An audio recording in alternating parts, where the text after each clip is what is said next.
लोग आजकल की जनरेशन कहती है दिमाग शांत करने के लिए सिगरेट पी लेता हूँ मैं। स्मोकिंग इनमें सब में कैफ़ीन होता, वो एक तरह से कहिए थोड़ी देर के लिए ब्रेन को स्टिमुलेट कर देती है। हमारी जो गवर्नमेंट है हुँ। वो इस पे क्या काम कर रही है कि जिससे ब्रेन स्ट्रोक कम आए या स्पाइनल जो प्रॉब्लम्स होती है वो कम आए। कि स्ट्रोक से बचने के लिए नशा ना करें, डायबिटीज़ का ये स्लोगन लिखे हुए रहते हैं। एमबीबीएस डॉक्टर है, अगर आप हाँ, उसको एज ए टेलीमेडिसिन गाइड करें तो हाँ। स्ट्रोक से तो बचा सकता है पेशेंट को। स्पेशलिस्ट डॉक्टर को हर एक जगह पहुँचने में बहुत टाइम लगने वाला है। हम लोगों की पॉपुलेशन इतनी ज़्यादा है, पॉपुलेशन डॉक्टर का रेशो बहुत ख़राब है। 25 साल में ब्रेन स्ट्रोक के केसेस और बढ़ रहे हैं, हुँ। सर्वाइकल के केसेस और बढ़ रहे हैं, तो इसके पीछे का सबसे बड़ा रीज़न क्या है? ओवर व्यस्तता, over busyness, overwork, lack of rest. अगर हम लोग रेस्ट नहीं करेंगे, हम लोग अपने ऊपर ध्यान नहीं देंगे। मुझे याद है हमारे फ़ादर 6 घंटे 8 घंटे काम करते थे। हुँ। हमारे दादाजी तो केवल 6 घंटे काम करते, पिताजी 8 घंटे करते थे। आज की डेट में मैं 18 से 20 घंटे काम कर रहा हूँ। तो ओवर व्यस्तता इसका मतलब मैं अपने ऊपर ध्यान कम से कम दे पा रहा हूँ। ठीक? जितना मुझे रेस्ट की ज़रूरत है, मेरे बैक को रेस्ट की ज़रूरत है, मेरे ब्रेन को रेस्ट की ज़रूरत है, उतना नहीं मिल पा रहा। तो over business, lack of rest, किसी भी मशीन को आप 24 आवर चलाएँगे तो टियर एंड वियर बढ़ेंगे। Similarly happen with the human body. लेकिन सर लोग आजकल की जनरेशन कहती है दिमाग शांत करने के लिए सिगरेट पी लेता हूँ मैं। एक सिगरेट अगर पी लिए तो माइंड जो है शांत हो जाता है। ये फैक्ट है क्या? नहीं, ये गलत है, गलत है। चाय का असर पड़ता है दिमाग पे? चाय, कॉफ़ी, स्मोकिंग इनमें सब में कैफ़ीन होता, वो एक तरह से कहिए थोड़ी देर के लिए ब्रेन को स्टिमुलेट कर देती है। और क्या अल्कोहल पीने से स्ट्रेस कम होता है?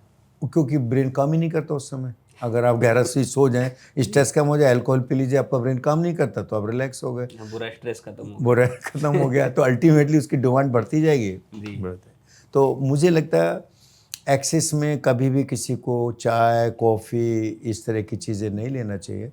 अगर आपको ज़रूरत है, आप लोग को लगता है कि मैं इस समय काम कर रहा हूँ, थक गया हूँ, तो इससे बेटर है आप स्मोकिंग के बजाय आप 2 मिनट नैप ले लें, सो जाएँ। हमारी जो गवर्नमेंट है वो इस पे क्या काम कर रही है कि जिससे ब्रेन स्ट्रोक कम आए या स्पाइनल जो प्रॉब्लम्स होती है वो कम आए? गवर्नमेंट के काफ़ी ज़्यादा प्रोग्राम हैं, स्ट्रोक अवेयरनेस प्रोग्राम, वो हर एक लेवल पे चल रहे हैं। जी। गांव में पीएससी लेवल पे चल रहे हैं कि स्ट्रोक से बचने के लिए नशा ना करें, डायबिटीज़ का ये स्लोगन लिखे हुए रहते हैं।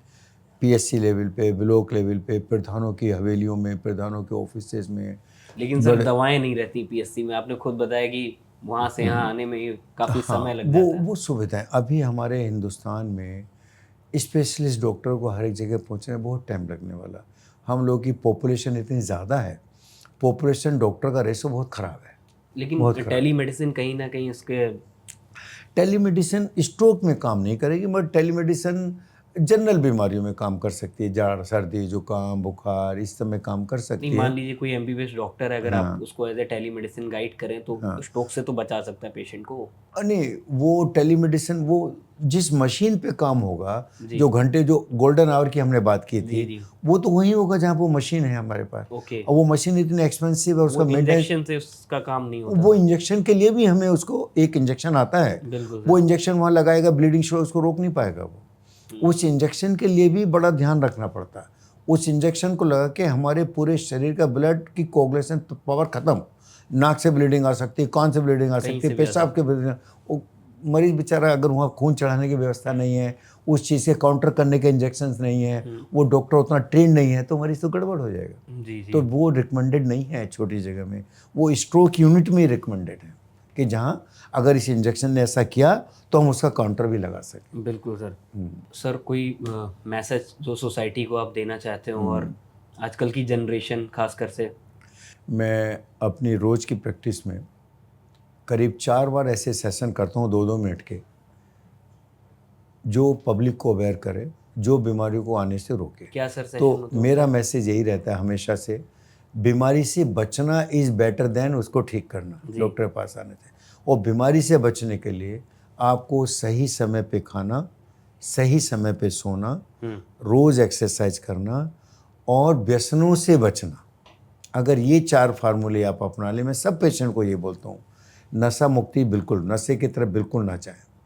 समय पे अपना खाना लें, समय पे व्यायाम ज़रूर करें, कोई भी व्यायाम करें जो आपको एक्सरसाइज सूट यानी करे। डेली बहुत ज़रूरी एक्सरसाइज है। डेली ज़रूरी है। अगर हफ्ते में 5 दिन भी करते हैं तो भी हम फिट रह सकते हैं। और समय पे नींद लें, ऐसा करने से हम बीमारियों से काफ़ी हद तक बच जाएंगे। और सर एक चीज़ और इसमें पूछना चाहेंगे, साल में कोई कोई ऐसा टेस्ट होता है जिसको हम लोग करा लें, जैसे सीटी स्कैन करा लें या एमआरआई करा लें, हमें पता रहे कि भाई हमारा माइंड सही है, नहीं, हमारा वो ऐसे एडवांस में कोई भी चीज़ हमें नहीं नहीं बताती, करा सकते हैं। मगर हाँ, हमें 40 साल की उम्र के बाद अपना शुगर, बीपी, कोलेस्ट्रॉल, ये 3 चीज़ें हर एक 6 महीने में करानी चाहिए।